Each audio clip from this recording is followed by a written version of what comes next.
વડાપ્રધાન સોમનાથ મહાદેવની મહાપૂજા કરશે. પીએમ મોદી મંદિરના શિખર પર 90 મીટર ઊંચી ક્રેનથી કરશે કુંભાભિષેક. ઝારખંડનો રીઢો આરોપી સુરત સચિનથી ઝડપાયો. સુરત રેલવે સ્ટેશન પર 45 લાખના સોનાની સનસનાટીભરી ચોરી. જામનગરમાં વડાપ્રધાન મોદીના આગમન પૂર્વે સુરક્ષા તંત્ર એલર્ટ. રાજકોટ માધાપર ચોકડી પાસે ફાયરિંગની ઘટના.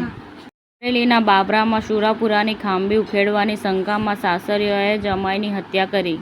હત્યાના બનાવ મામલે 10 શખ્સોની ધરપકડ કરવામાં આવી. હવામાન વિભાગ ઓરેન્જ એલર્ટ. રાજ્યભરમાં ગરમીનું 3rd ડિગ્રી ટોચર. આંખ ઝરતી ગરમીની ચેતવણી.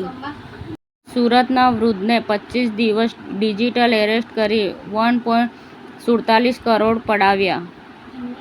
લંડન જતા અમદાવાદનો પરિવાર વિદેશમાં બંધક બન્યો.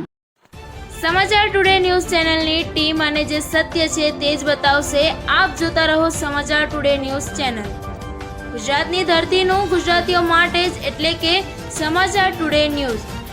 અમારી સમાચાર ટુડે ન્યૂઝ ચેનલને લાઈક કરો, શેર કરો અને સબસ્ક્રાઇબ કરો અને જોડાયા રહો સમાચાર ટુડે ન્યૂઝ ચેનલ સાથે.